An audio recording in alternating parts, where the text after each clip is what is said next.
Anosh Vaswani, welcome to the Sheer Growth podcast. I'm your host, James Sheerin.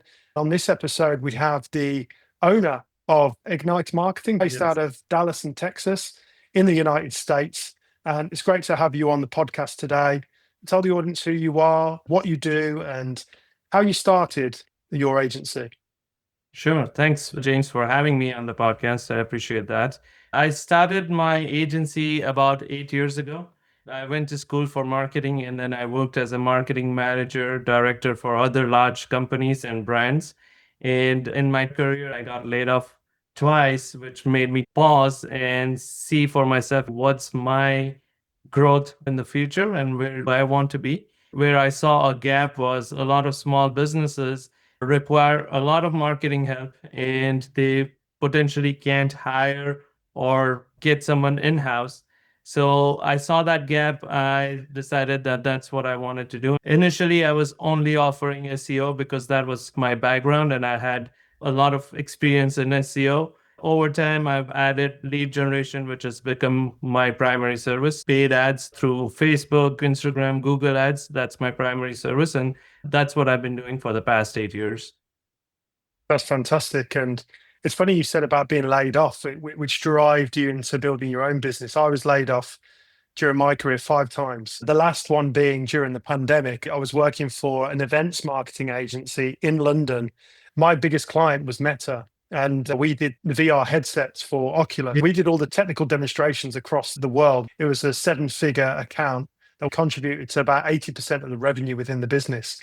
They brought me into that agency to build the sales strategy and get bigger clients that weren't reliant on Meta. And of course, what happened? The pandemic happened. All events got shut down. Unfortunately, I lost my role because I was the last one in to try and elevate the business further. And I was the first one out.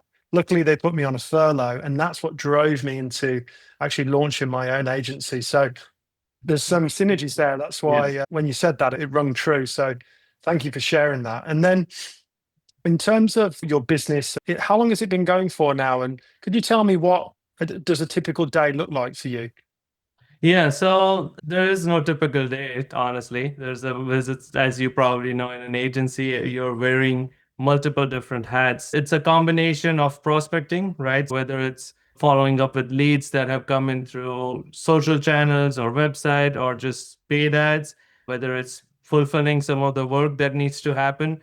And then it's client management, right? Send invoices, follow up on reporting. It's a combination of all of those things. It depends on the day what that looks like what portion of my day goes in to one of these activities. But those are the three primary buckets that I spend my time in. I've been doing it for 8 years. So luckily, I'm pretty set up with the incoming leads. Obviously, would love to get more leads for myself, right? That's the goal, is to hire and get someone else in the seat. It's a lot of strategy to figure out how to make a campaign work. I worked with a lot of different niches, so it's always interesting to see if something isn't working. I enjoy troubleshooting if a campaign isn't working. What tweak can we make to make it work? When it works, it's exciting to see how that one tweak helps someone get more leads, more eyeballs, more customers. I can completely relate to that. A typical day is not really a typical day when you're wearing so many hats: the finance hat, the lead generation hat, the account management hat. Do you have a big team offshore?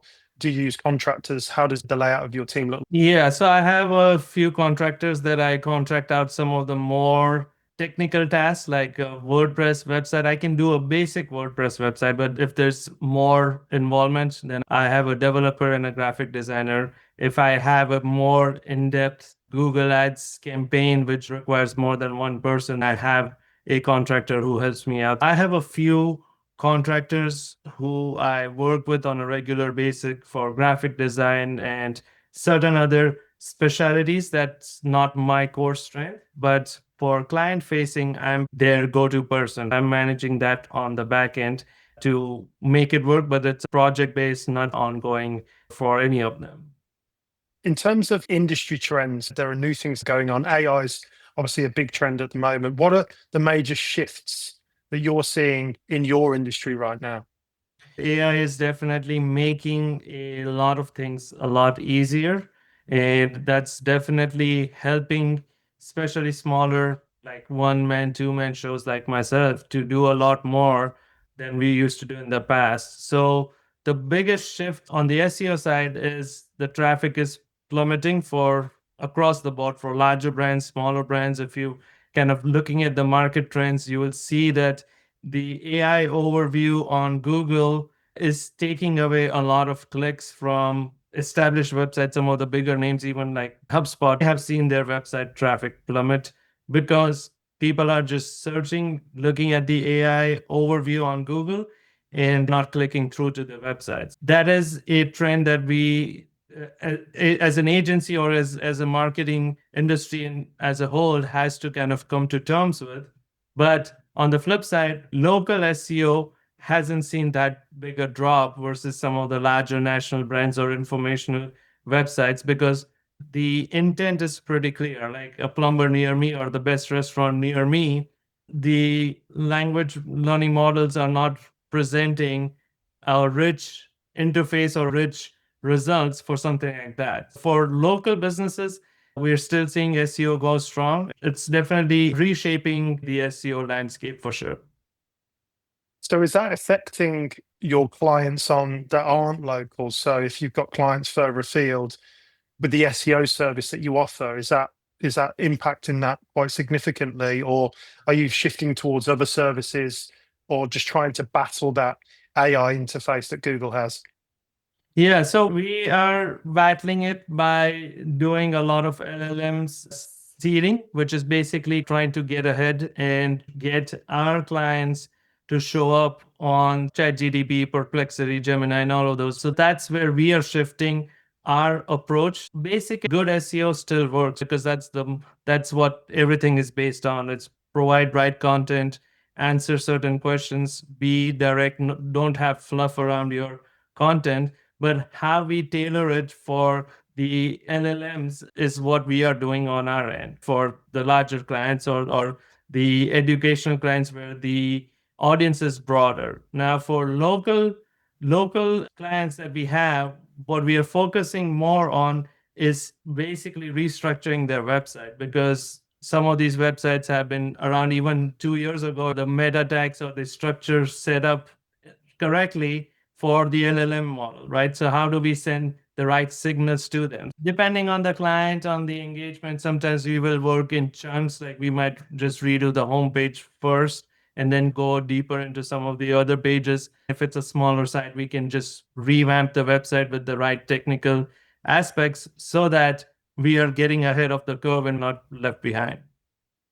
That's a huge growth opportunity for you then, because you're now trying to get the SEO inside of the LLMs, whether that be Perplexity, ChatGPT, DeepSeek. These are all ones that people are using daily. So I guess you've actually opened up a new opportunity that you can't solely rely on Google anymore. People are using ChatGPT for their search. I mean, it's something that I think everyone is doing now, right?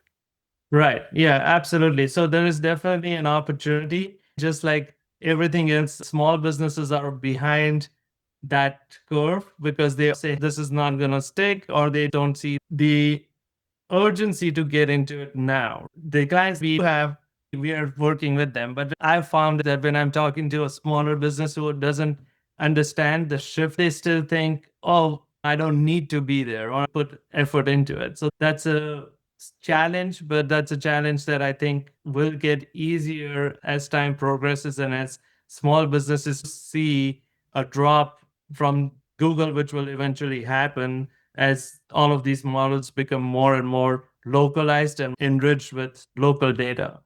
It's interesting you say that, because in my e-commerce marketing agency, we get a lot of clients who say Google is the place to search for products, and they're prioritizing their Shopify stores or whatever that may be. But in terms of shoppers, shoppers actually go to Amazon first before they go to Google. The stats show that 85% of shoppers, if they're looking for a specific type of product through a keyword, they'll actually go onto Amazon first. So, but now you've got the LLMs coming in, you're going to get people that are shifting that buyer behavior from Amazon or Google onto these LLMs. So again, it presents such a huge opportunity. And with that in mind, what's working well for your business right now? Yeah, so what's working well, as I said, I focus more on paid ads. The AI shift has made us much more nimbler and faster to test multiple different variants and find the winning ad much faster. Back in the days, we would have to create three, four, five different variants of the copy, five variants of the image or video, and then we had to test it multiple times to see what's working to keep on finding the refined version. Now, with inbuilt variations from Facebook and Google Ads, we are not wasting time or budget on figuring out what's working. We are able to get to that final clarity much faster. Obviously, spend a little bit budget, but that has definitely helped us move faster and helped us reduce our cost per lead, which is the ultimate aim, is to find that Yeah, winning ad and reduce the cost. So that's yeah, the big shift for us. that's great. And the lower the cost of the ad, the higher the return on investment, right? Moving into challenges then, what's frustrating for you at the moment? What's been a big challenge for you within the business?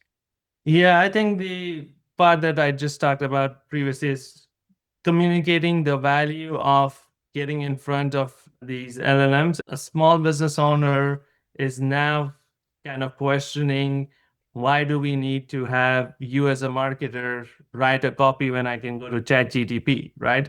This is a live example that happened to me. One of my prospects was on a Zoom call with me and said, "Hey, I can just go to ChatGTP and write a copy. Why do I need you?" I said, "Let's do this. You write a copy for this is the offer. You write whatever you need to do, put it in ChatGTP, and I'm also going to use ChatGTP. We both let's write our ads and let's share our ads together. Is that fair?" And he said, "Yeah, that's fair."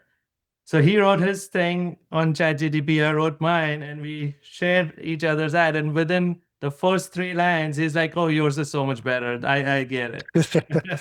so, so the challenge is they are productizing, or they think it's a commodity, while they don't realize that just like marketing is an art and science, right? So Mm, difference between the two ads was he was writing from the perspective of a provider, not from the perspective of a consumer, or how to get that hook. What is the problem? How to agitate it? How to provide that solution? He doesn't have that. He doesn't know how to do it, and that's just not their talent. That's why you have a marketing person like me, or like you, or anyone else who's going to be able to solve that. But it's hard to communicate that, right? It's hard to communicate if someone feels like, hey, I can go to Chat GPT and I can write the ad copy, I can get the creative done, and then I can just use the Facebook guided tools to run an ad. Yes, you can do all of those things, no problem. But do you know what levers to pull and how to utilize all of these different tools to make an effective ad? To know when to add budget, when to remove budget, how to change targeting, those are the key elements that they miss, and that's harder to communicate as more and more AI comes in and more businesses feel like they can do it. I think one of the key things that you said there is marketing. And I really like that. Marketing is a art and a science because it involves A/B testing. It involves experience. It involves seeing what works, what doesn't work. Like you said, you've just done a simple exercise and yours has come out better. I mean, that's down to your experience. That's down to your testing of what works, what doesn't work. And yeah, ChatGPT doesn't know that. It needs to be taught. It needs to go through certain prompts. It needs to know your history. It needs to see what you've done before. And you're only going to get that with experience. And like you said, you've been doing it for over 8 years now, and the results are there for people to see. So tell me, what metrics are you focused on improving right now? Yeah, so the metrics, the major metric is cost per lead, right? Like I Mm, said, mainly focus on lead generation. Our cost per lead across the board has gone up industry wide. It's just not one industry. We are seeing, all across the board, whether it's Meta or Google or TikTok, LinkedIn, all of these platforms, we are seeing a creep up in the cost per lead. And again, there's a lot of moving parts on all of these different platforms, which is causing that shift.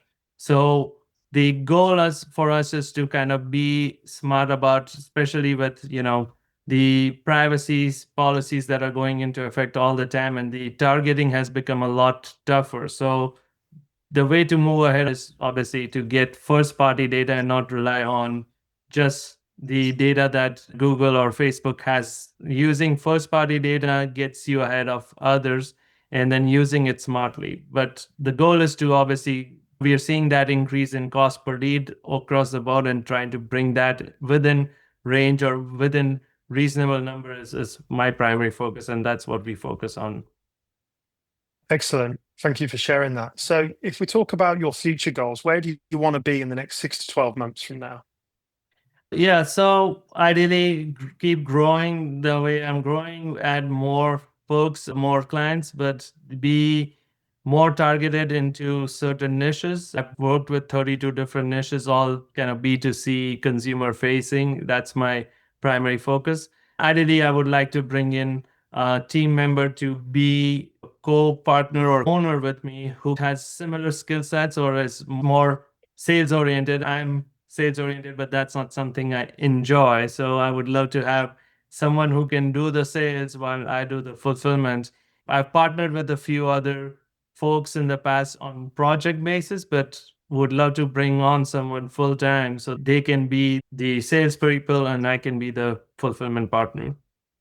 Yeah, and share that skill set to help grow the business. Yeah, I completely understand that. Final question I always ask everybody: what would be your top tips for growing an agency in 2025? Focus niche down and solve a big problem. Don't worry about solving small problems like getting reviews or something like that. I know it's not a small problem, but focus on a big problem in one industry. So pick a niche and small. The biggest problem everyone will have is lead gen, right?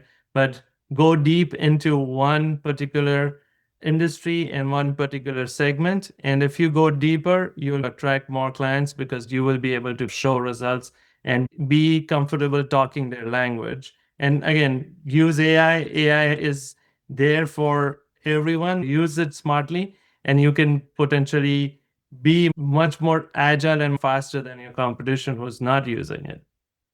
Well, thank you, Anosh. I really appreciate you coming on today. Is there anything else you would like to promote in terms of your business, your service, your offering, or anything that you're launching at the moment? Yeah, we have launched quietly with a few of our clients the AI chatbots. So that's something that we are training with real world data. We have put one for an HVAC company, for a roofing company. If anyone's interested in getting an AI chatbot installed in their business or their client's business, would be happy to chat with them. You can find me at ignitemarketing.com or just search for my name and I should show up. Fantastic. Well, we'll put all the links in the podcast link to share. The insights have been really great. Once we've compiled all the conversations, I'll send over a summary, and that should be really interesting for you to share across your platforms as well. Yeah, absolutely. Would love to share it with my network. I'll schedule it out. I would love to tag you and connect with you on any platform that you have. Fantastic. That's great.